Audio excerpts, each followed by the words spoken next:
ISF 2026 সালে বিধানসভা ভোটে কতটা মুসলিম ভোট কাটতে পারে এবং তার জন্য টিএমসির কতটা ক্ষতি হতে পারে ও বিজেপির কতটা লাভ হতে পারে। আদৌ কি টিএমসির কোনো ক্ষতি হবে বা বিজেপির লাভ হবে? চলুন একটি সম্পূর্ণ সমীক্ষা আমরা দেখে আসি। তার আগে আমাদের দেখতে হবে 2021 সালে আইএসএফ কটি ভোট পেয়েছিল, 2024 সালে লোকসভা ভোটে আইএসএফ কটি ভোট পেয়েছিল, এবং তার সঙ্গে সঙ্গে আমরা সমীক্ষাও দেখে নেব যে বর্তমানে আইএসএফ কোন অবস্থায় আছে এবং কতটা ভোট কাটতে পারে। প্রথমে আমরা দেখি 2021 সালে বিধানসভা ভোট। এখানে আমরা মোট 26টি বিধানসভা এনেছি, যেখানে উল্লেখযোগ্য ভোট পেয়েছে এক ভাঙড় বিধানসভা।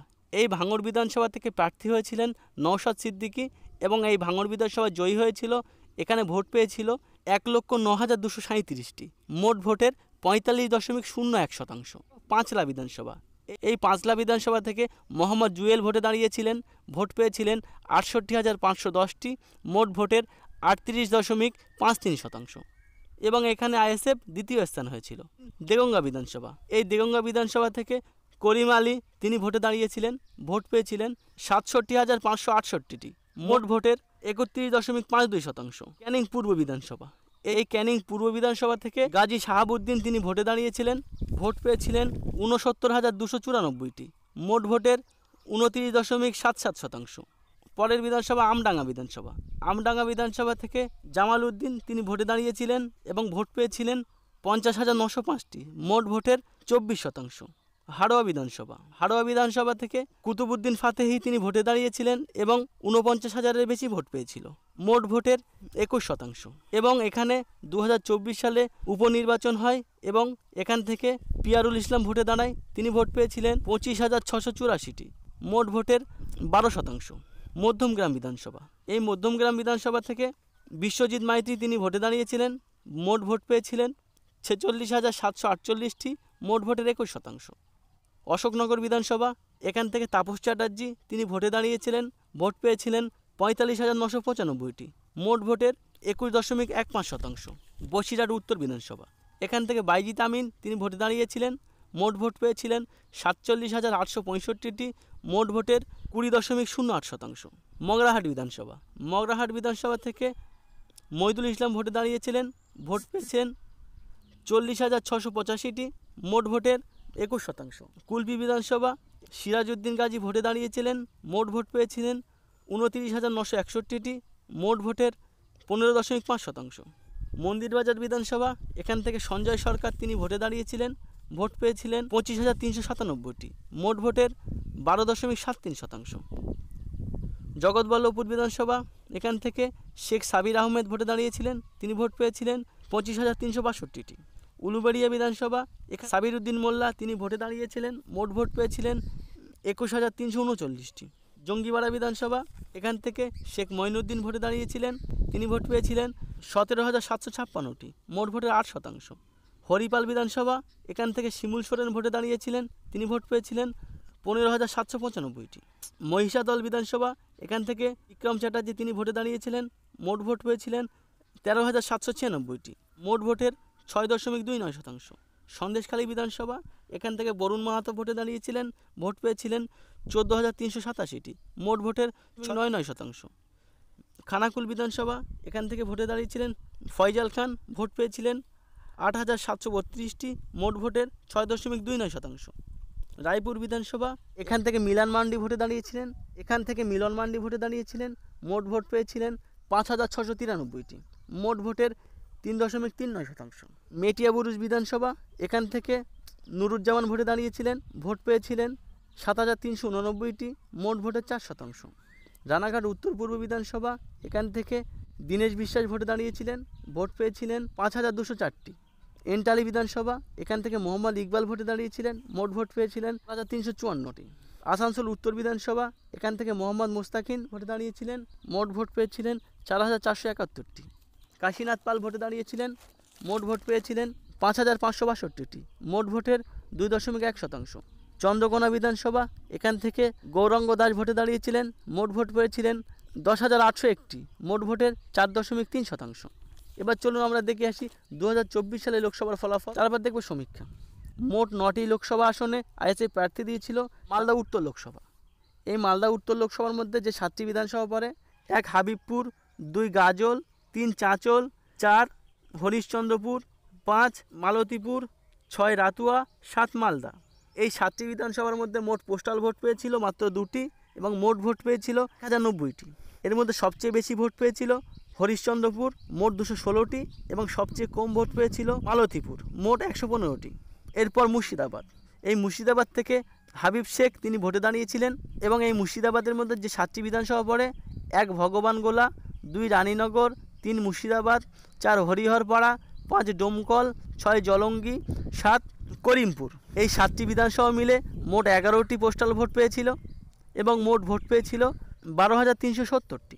সবচেয়ে বেশি ভোট পেয়েছিল হরিহরপাড়ায় 4,481টি এবং সবচেয়ে কম ভোট পেয়েছিল করিমপুর বিধানসভায় 464টি। বারাসাত লোকসভা থেকে তাপস ব্যানার্জি ভোটে দাঁড়িয়েছিলেন এবং এই বারাসাত লোকসভার মধ্যে যে 7টি বিধানসভা 1 হাবড়া, 2 অশোকনগর, 3 রাজারহাট নিউ টাউন, 4 বিধাননগর, 5 মধ্যমগ্রাম, 6 বারাসাত, 7 দেগঙ্গা। মোট 7টি বিধানসভা মিলে পোস্টাল ভোট পেয়েছিল 85টি এবং মোট ভোট পেয়েছিল 1,21,355টি। তার মধ্যে সবচেয়ে বেশি ভোট পেয়েছিল দেগঙ্গা বিধানসভায় 50,294টি। এছাড়াও অশোকনগর বিধানসভায় 21,153টি, রাজারহাট নিউ টাউন বিধানসভায় 15,557টি, মধ্যমগ্রাম বিধানসভায় 20,216টি। এরপর বসিরহাট লোকসভা। বসিরহাট লোকসভায় আখতারুজ্জামান তিনি প্রার্থী হয়েছিলেন। এই বসিরহাট লোকসভায় যে 7টি বিধানসভা 1 বাদুড়িয়া, 2 হাড়োয়া, 3 মিনাখা, 4 সন্দেশখালী, 5 বসিরহাট দক্ষিণ, 6 বসিরহাট উত্তর, 7 হিঙ্গলগঞ্জ। মোট এখানে 68টি পোস্টাল ভোট পেয়েছিল। মোট ভোট পেয়েছিল 1,23,432টি। এর মধ্যে বাদুড়িয়ায় ভোট পেয়েছিল 20,281টি, হাড়োয়ায় ভোট পেয়েছিল 34,365টি, মিনাখায় ভোট পেয়েছিল 25,209টি, সন্দেশখালীতে ভোট পেয়েছিল 7,566টি, বসিরহাট দক্ষিণে ভোট পেয়েছিল 11,330টি, বসিরহাট উত্তরে পেয়েছিল 21,991টি, হিঙ্গলগঞ্জে পেয়েছিল 2,695টি। মথুরাপুর লোকসভা। এই মথুরাপুর লোকসভা এখানে ডাক্তার অজয় কুমার দাস তিনি প্রার্থী হয়েছিলেন। মথুরাপুর লোকসভার মধ্যে যে 7টি বিধানসভা 1 পাথর প্রতিমা, 2 কাকদ্বীপ, 3 সাগর, 4 কুলপি, 5 রায়দিঘি, 6 মন্দির বাজার, 7 মগরাহাট পশ্চিম। মোট পোস্টাল ভোট পেয়েছিল 76টি এবং মোট ভোট পেয়েছিল 87,606টি। এর মধ্যে কুলপি বিধানসভায় পেয়েছিল 24,729টি, রায়দিঘি বিধানসভায় পেয়েছিল 13,444টি, মন্দির বাজার বিধানসভায় ভোট পেয়েছিল 15,549টি, মগরাহাট পশ্চিম বিধানসভায় ভোট পেয়েছিল 17,457টি। শ্রীরামপুর লোকসভা। শ্রীরামপুর লোকসভায় প্রার্থী হয়েছিলেন শাহরিয়ার মল্লিক এবং যে 7টি বিধানসভা আছে তার মধ্যে 1 জগৎবল্লভপুর, 2 ডোমজুড়, 3 উত্তরপাড়া, 4 শ্রীরামপুর, 5 চম্পাদানি, 6 চণ্ডীতলা, 7 জঙ্গিপাড়া। এখানে মোট 18টি পোস্টাল ভোট পেয়েছিল, 25,777টি ভোট পেয়েছিল। জগৎবল্লভপুরে সবচেয়ে বেশি ভোট পেয়েছিল 10,093টি এবং উত্তরপাড়ায় সবচেয়ে কম ভোট পেয়েছিল 131টি। যাদবপুর লোকসভা। এই যাদবপুর লোকসভা থেকে নূর আলম খান প্রার্থী হয়েছিলেন। যাদবপুর লোকসভা 7টি বিধানসভা 1 বারুইপুর পূর্ব, বারুইপুর পশ্চিম, সোনারপুর দক্ষিণ, ভাঙড়, যাদবপুর, সোনারপুর উত্তর পূর্ব ও টালিগঞ্জ। মোট 71টি পোস্টাল ভোট পেয়েছিল এবং মোট ভোট পেয়েছিল 83,362টি। সবচেয়ে বেশি ভোট পেয়েছিল ভাঙড় বিধানসভায় 75,004টি এবং সবচেয়ে কম ভোট পেয়েছিল টালিগঞ্জ বিধানসভায় মাত্র 92টি। এরপর জয়নগর লোকসভায় প্রার্থী হয়েছিলেন মেঘনাথ হালদার। এই জয়নগর লোকসভার মধ্যে যে 7টি বিধানসভা 1 গোসাবা, 2 বাসন্তী, 3 কুলতলি, 4 জয়নগর, ক্যানিং পশ্চিম, 6 ক্যানিং পূর্ব, মগরাহাট পূর্ব। এখানে মোট 56টি পোস্টাল ভোট পেয়েছিল, 65,372টি ভোট পেয়েছিল।